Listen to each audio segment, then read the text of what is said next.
It's your friend and host, Courtney Turek, and welcome to Bold Moves, Confident Choices, the podcast where we own our path, make fearless decisions, and get real about what it takes to turn bold ideas into reality. Oh, friends, today's guest, from a soldier to now CEO, Paden Sickles has lived a life defined by service, resilience, and purpose. For over 11 years, she served as a U.S. Army engineer officer, leading missions, mentoring soldiers, and preparing to take command until a series of injuries and a rare heart condition forced her to step away from the career she had built her life around. But where one mission ended, another began. During recovery, she turned a simple passion project into a purpose-driven company, SickFit. What started with a focus on foot health, performance, and recovery has grown into a movement serving veterans, athletes, nurses, and everyday warriors. Today, Paden leads with the same discipline, intensity, and heart she brought to the military. But only now her battlefield is business and her mission is impact. Because while the uniform changed, the mission never did. So I am so fortunate to welcome Paden Sickles to Bold Moves, Confident Choices. Hi, Paden. Oh, hello, Courtney. It is so good to be here. I think I want that intro. That was a great bio. I don't know. That was great. I think I want that for myself now. Well, believe it or not, Paden, that's you. Did you know that? Just a little bit.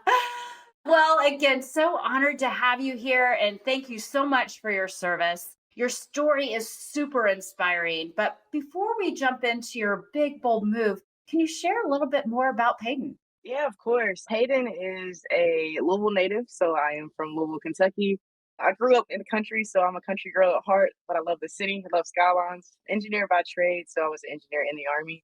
So all the cool stuff you kind of see on TV, I got to do a little bit of, blow the stuff up, then rebuild it. That's kind of what I did there. Went to school at University of Kentucky for undergrad, and then my master's at Northern Kentucky. Got my MBA there, and I finished my dissertation now for my doctorate. So that's just a little bit about me, and I'm a puppy mom to my beautiful baby boy, Gina. Oh my gosh, there's nothing better than a puppy mom. I have two myself, and I cherish every moment with them.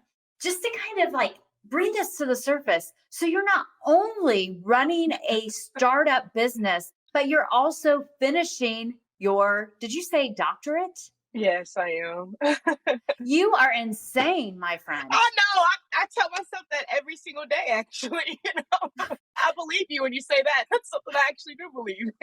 At least you own it. And that's what I love. Yeah, I have to. At this point, we're just too far in, and the dissertation keeps me up at night for sure.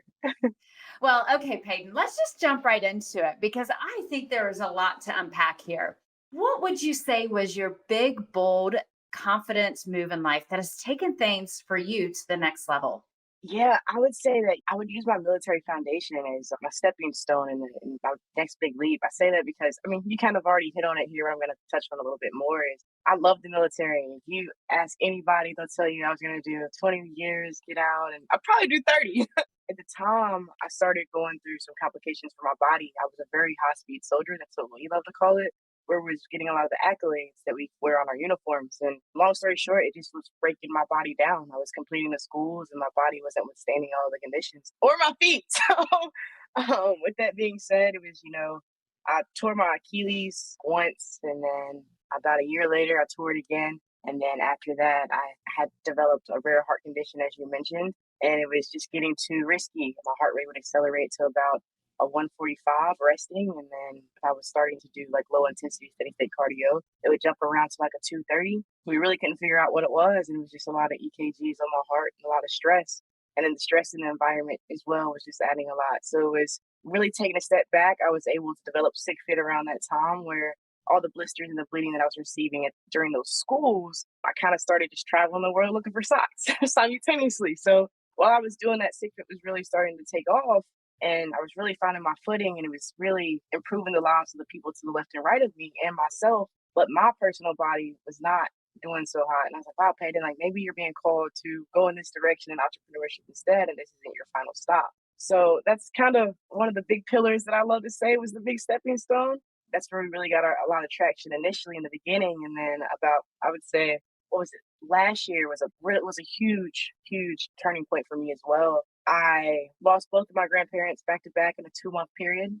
And then after that, I came back. I flew back home for the funeral. I came back here to Dallas and found our warehouse burglarized.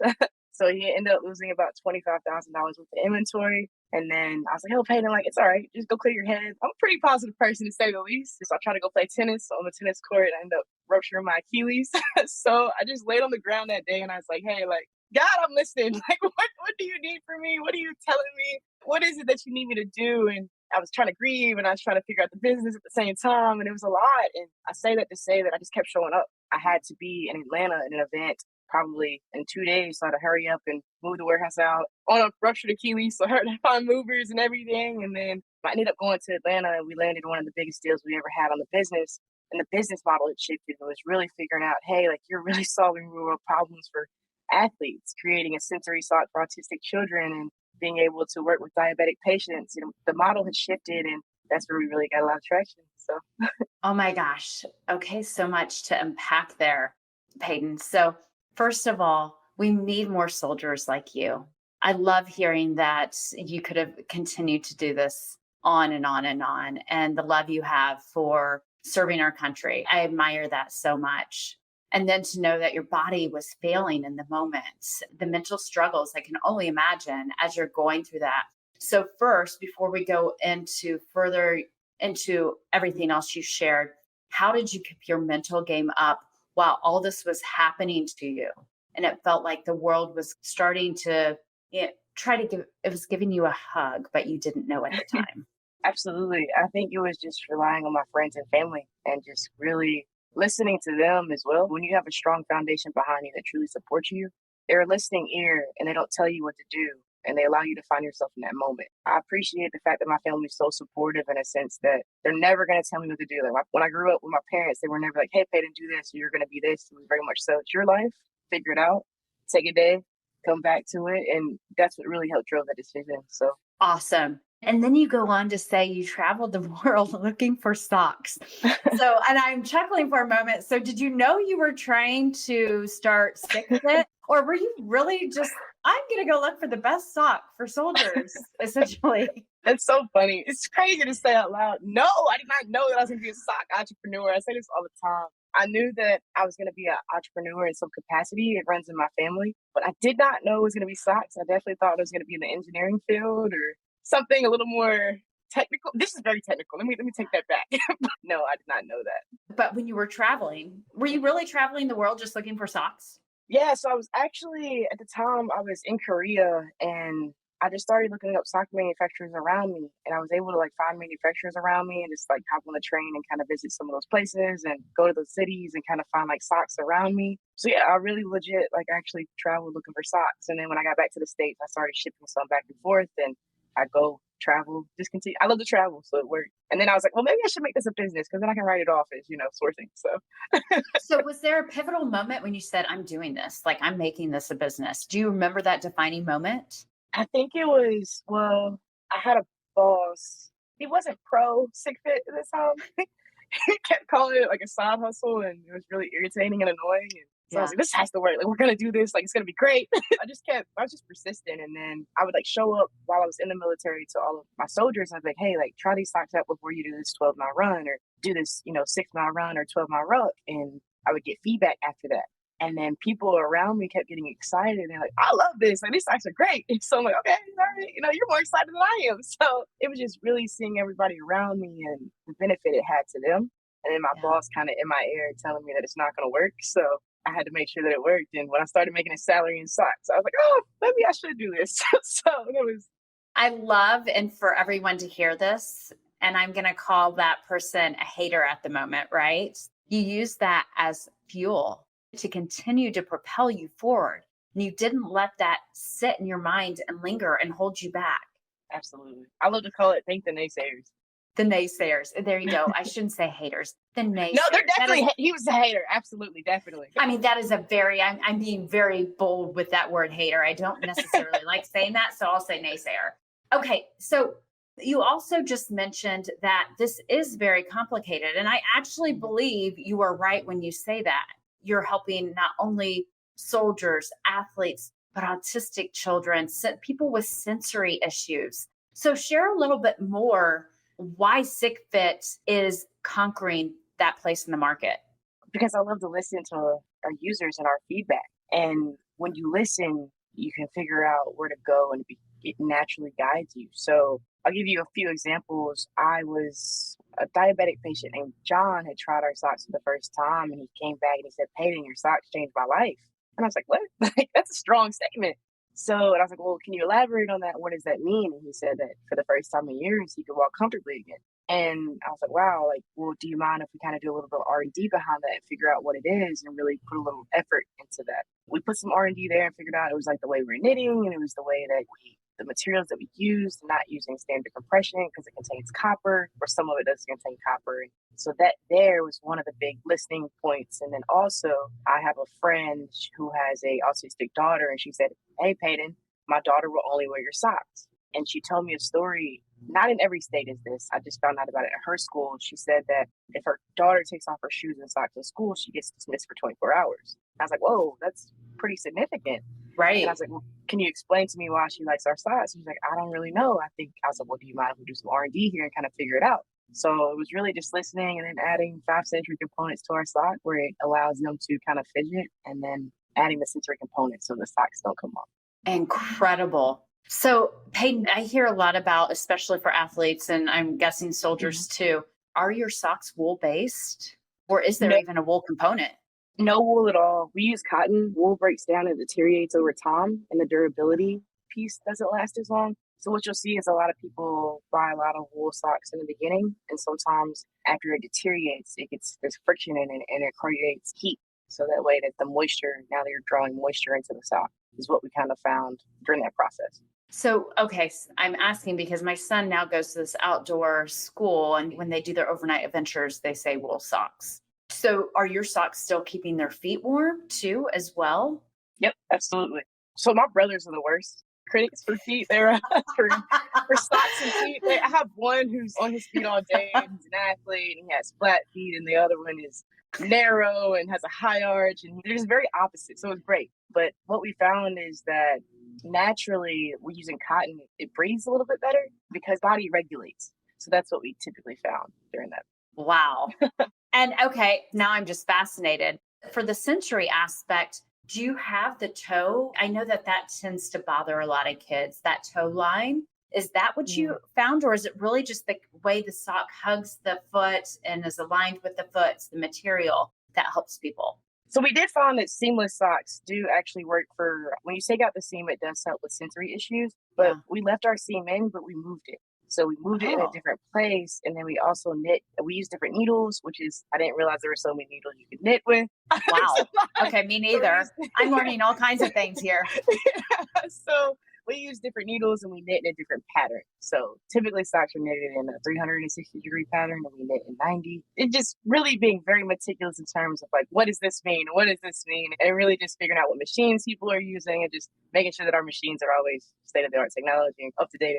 So do you have the same socks for everyone, or are there different socks for sensory concerns, diabetics, athletes, soldiers? So generally they're all the same. They make up all the same components, but they're all just slightly a little bit different. So the sensory sock, obviously it has a little sensory components to it. So we have a Velcro patch on the sock. We have a pocket to it. We added silicone beads with it. And we added with the pocket, we have a stem mat that's with it. So you can pull that stem mat out and it has the stems. That's kind of a part of it. Our athletes, our diabetics, they actually use the same socks, just different designs. Diabetics tend to love a little bit more simpler design. Athletes like a little bit louder. But we're able to, it's being versatile in terms of the material we use. And then obviously like quarter cuts, things like that are a little bit different based on the individual. But yeah, generally we use around the same sock. Okay, there is way more into the sock than I ever imagined. I usually don't go this in depth on the product with my guests, but I'm fascinated. So I know there's others who are fascinated. So Paden, as you've stepped into this entrepreneurial role, what advice would you give to other entrepreneurs who are just starting out or who want to create a product and get started? Can you give us 3 things that really surface for you? Yes. Find a real problem and make sure it has like a real need. I think oftentimes, sometimes we can create these things and it's because we want to create it, but there's not a real need for it. And then we end up losing a lot of money because did the world really need it or did you need it? So just kind of that piece. I would say find yourself a really, really good mentor and lean on them heavily because it's not easy. And then lastly, just having a strong community behind you that backs you and really just having that foundation so that when you are scaling, you are growing, you can lean on them if you need your anything resource wise or people like you, Courtney, who bring us on their podcast and let us share our stories. I love to let you share your story. Paden, from the first time we met, you have this great energy about you, a light. Friends out there, I'm telling you, she is the real deal. Paden, you've got heart, you've got soul. This SickFit is going to go far. I feel it. And I'm excited to spread your word to everyone. You talk about community. Share more. How did you find your community? Is it your friends or is it an entrepreneurial community? How do people find this quote community? I was very fortunate enough to lean on the veteran community initially. Once I got out of the military, it was a little lonely, and I was like, this is not a safe space. Like, I did not like this. I'm a pretty extroverted person. So when I got out, it was that brief moment of solidarity. And then I started looking at like veteran entrepreneur organizations, and I got integrated with some veteran entrepreneur communities. And then it was really figuring out post that it was who do I want to be with or who do I want to associate myself with and really figure that out. So it took a little bit of time, but Scott's an amazing person, great community. So Scott was super helpful in that and finding more friends and like-minded people, but really just figuring out who you want to be associated with and finding that. Google is your best friend, honestly. Like just Yeah. so. Great point. And Scott McGregor, thanks to you. That's why Paden and I are here today through the Outlier Project. It is, I will say, it's the best way to start networking and just find like-minded people or people who are going to help push you forward. So, okay, Paden, when we look back, what would you tell 18-year-old Paden today? Wow. 18-year-old Paden, go for it. I think I would do the same exact thing again, but just be bolder, dream bigger, because you'll have people that'll back you and support you. And dream bigger. Elaborate on this. I think that if I was going to be a stock entrepreneur at the age of 18, I would tell her just like really dream big. If you want to work with the NBA or if you want to work with a large global organizations, dream it because it'll happen and you'll find the people that will help you get there and guide you on that path. So is that your ultimate goal, Paden? Oh man. What is it? What is your big dream? I know this is not part of the questions, but inquiring minds want to know. Let's hear it. Yeah. So I have quite a few dreams for SickFit. First and foremost is just SickFit to be a household name. And really just as I'm walking down the street, just see tons of SickFit socks. I get that a little bit now. And it's really cool to see. But I think my big five is working with organizations like the MLB is one that I love to work with. That's number one. Parkland Health is another one on the top list for me. And then really Costco's on the go. Like I want to be in Costco one day. So and then just like Tractor Supply is another big one. And then really just as we develop the technology, just continuing to be that a wearable and recoverable device. That's kind of the current dream for me. And really, wow, just that, yeah, you're right. This is not a question, but actually, funny enough, growing up, I always told myself, like, we watched the Harlem Globetrotters a lot. That was an organization I just loved. I thought it was really cool to be a part of. So we did outreach a few months ago, and this back in February, actually. And they actually wrote me yesterday asking us to do their 100th anniversary stock. So I was like, oh my gosh, this is really cool. So granted, it's one of those personal ones, but it's one of those little weird ones. But yeah, that's the organization I wanted to work with. So That's amazing, Paden. Congratulations. thank you. So what would you say is your biggest accomplishment with SickFit today? Oh, wow. I love this question. This is probably my favorite. At the time when I was starting SickFit, I was very early stage in the business, but I'll never forget this story. There was a kid in the mall. He's a freshman. So I think that's 13? I believe he's 13. And kind of troubled, hanging with the wrong crowd. And he had like little hickeys on his neck. And I was like, oh, man, like, I really want to save this kid. Like, he's a cute kid and I just want to save him. So I immediately just kind of thought of something on my feet and we had a photo shoot the next day. So I invited him out to the photo shoot. He's like, I'm not a model. I'm not doing that. And his boys, to say the least, were like, you should go. Like, you should just do it. I was like, well, here's my number. If you show up, great. If you don't, it's okay. So he ended up showing up to the photo shoot with his mom. He fell in love with it. We built his whole modeling portfolio. He ended up getting picked up by a large organization as a model. And then he's on track to be an engineer and mentored by my brother. So I think that's the biggest success story there is, and just being able to change his life. So Paden, that's amazing. That got me. So you just approached him out of the blue, like you saw, mhm. like you could just feel Yeah. It gets me too. But girlfriend. yeah, it was just on something called me to him, and he just was so much energy. He's like a baby, not a baby me, but has so much life and so much energy. I just wanted to see his energy be used for good, and I talk to him probably, I'd say like once a year. My brother talks to him a lot more than I do, but yeah, This world needs more good people like you, Paden. I appreciate that, Courtney. Awesome story. Okay, Paden, as we wrap up here today, what would you like to leave everyone with? Oh man, we're more than a sock company. That one pair of socks that you purchase, or the one pair of socks that you share, repost, or that LinkedIn post that you repost, it really drives the growth of myself and the company forward, and it allows us to do the really cool things like change the kid's life and give them the resources, or propel and help work with those large organizations. The more we're seen and the more that we're visible, it helps and propels us forward. Although, some people think it's small, but it's large for us. Well, lady, you've got a fan in me, and I cannot wait to order my SickFit socks, not only for myself, but for my son. And for all you out there, I do have this aspiring vision to create my own socks. So Peyton and I might need to collaborate with you on that. I believe we discussed that before on our last conversation. I got you, girl. So everyone, I just want to highlight what we discussed today. Peyton, you made a lot of great points for all of us. One thing you kept saying over again is go for it.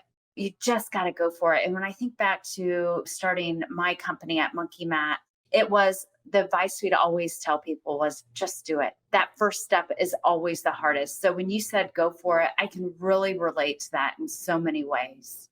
For all the entrepreneurs out there, for anyone who has ideas and they want to take that step, make sure you're solving a real problem, because that's what's going to set you apart from others out there. Find yourself a great mentor. We all need them. It doesn't matter if you're an entrepreneur or not. We all need mentors in our life to help guide us. And then last, surround yourself with amazing people, with a community that support and lift you up, and keep those naysayers out of your head and away from you so you can keep dreaming big and making it happen. Paden, I am again so honored to have you here today. I can't thank you enough. And I'm excited to watch SickFit just continue to rise and rise and rise. Thank you so much. Thank you. I appreciate it. And to all my listeners out there, remember, go be bold, be confident, and be you. Thanks.